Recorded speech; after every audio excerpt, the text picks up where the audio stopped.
on this story, Arise business analyst Bode Ososami joins me from London. Bode, welcome. So Bode, tell us about the just released IOD Business Leaders Survey. Is it telling us anything new? Well, good to be with you, Duarte. Good to be with you on the program. And like you rightly said, the deal is still plodding along, and I've been monitoring this for a while, almost 3 years now, and I really can't see much of a major change as far as agreement is concerned. Now, you have so many diverse views, as many analysts as you talk to also have very differing views. And of course, the concern of business, the Institute of Directors particularly, is that they want their views to be well understood and to perhaps reflect in the voting, the crucial voting of all kinds of amendments and options and alternatives that we understand will happen today and perhaps also on Monday. And specifically, a survey was done of 1,400 members of the Institute of Directors, which mainly are they are mainly small, medium-sized directors, leaders of companies who perhaps are less able, they are less able to adjust to the challenges of Brexit. The much larger companies perhaps are more nimble, they have taken action, but the small, medium companies are really in anguish and there is concern. And in this survey, 60% of these companies say they very much would prefer to see an alignment to the single market, that's the EU single market, and also a majority want to see the UK align its tariffs in some form of customs arrangement with the EU. Now, this is what many are now calling Common Market version 2. But clearly, it's one of the options that will be debated. It's also called the Norway Plus. But it does have its challenges because if you are going to be part of the European Union, if you're going to be part of that union, there are 4 freedoms that are sacrosanct: freedom of movement of goods, freedom of movement of capital, freedom of movement of services, and freedom of movement of labor. And of course, we know that this, of course, nullifies a lot of the red lines that had already been stipulated by Theresa May. So it will be interesting to see how these indicative votes, but clearly business is saying 6 out of 10 favor the Norway Plus or the Common Market 2 arrangement, and this is also the softest Brexit that is on the table, which is not surprising, given that most of business initially would have preferred not to have Brexit at all. But this is the view of business, and the Interim Director General, Edwin Morgan, is saying that there are risks associated with any option, there are challenges, and it's important that the ministers and the members of parliament, as they vote, they think through these risks and challenges and they listen to what business is asking for.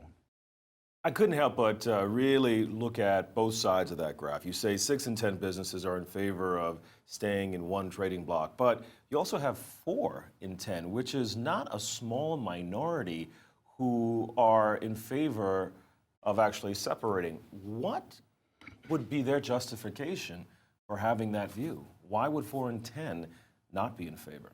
Well, that doesn't surprise me. And if you look at those who are favoring in another referendum, the percentage, the gap between those who want another referendum and those who don't want is even slimmer. It's almost 50-50, which is typical of the challenge, the specific challenge of these issues.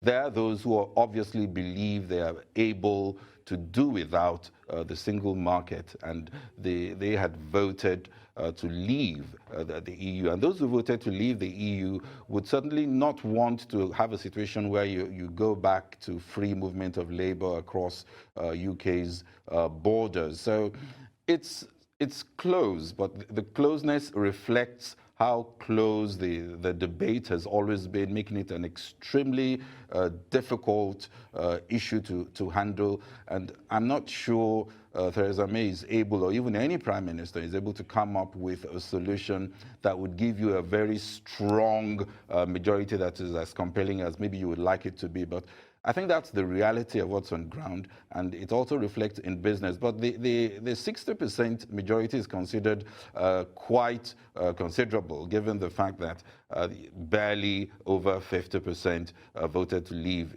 anyway in the first place.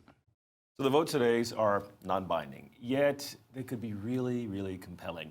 It could change the course of future events. What do we know about them? Well, Duarte, my understanding is that you have two types of indicative votes. There are votes that look at the outcomes in terms of what things would eventually look like, and there will be votes that will be looking at the process, how you will actually get to the outcomes.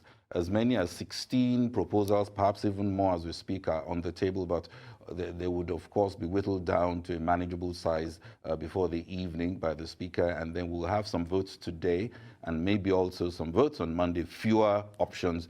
The whole idea is to get an understanding of what the Parliament is likely able to buy in terms of where they see their preferences as opposed to what Theresa May is offering. There is, of course, one option. I'll just mention a few of them because of time. There's the option of the customs union with the EU and the close alignment with the single market, which some have called Labour's plan. There's the Norway plan, which is being in the European Economic Area and rejoining the European Free Trade Association. But like I said, this implies single market membership, and it also implies freedom of movement of people. So it's very, very soft Brexit, but there would still be borders.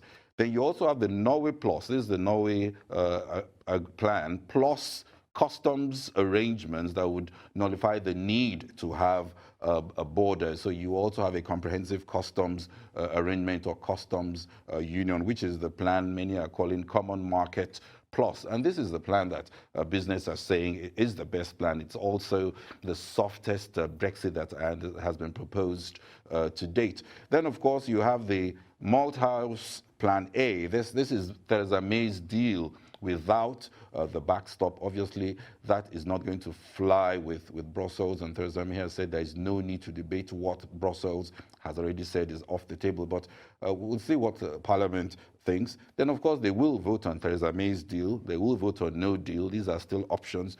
There's the Canada-style free trade agreement, which is a harder Brexit. It would involve borders and tariffs, but there are those who say that can work. And then, of course, there's the possibility of the second referendum. That would also be an option put on the table, and revocation of Article 50 altogether could be another option. So quite a lot of options. A majority vote would require 317 votes, but maybe the real action will be maybe next week, Monday, where we'll be voting on fewer options, which I understand will be like a coalition of like trade-offs or runoffs, if you like, in terms of where the direction is likely to be. So there will be votes today. There will also be votes on Monday next week. But the interesting thing is whether we will actually see Theresa May push her deal for another vote, maybe by Friday. So still a lot of questions and possible votes, and I'm sure even as we speak and as they debate today, there will be changes to all these arrangements. Although we have seen some MPs now backing May's deal, is there a chance, say on Friday, that Parliament could actually endorse her deal, Bode?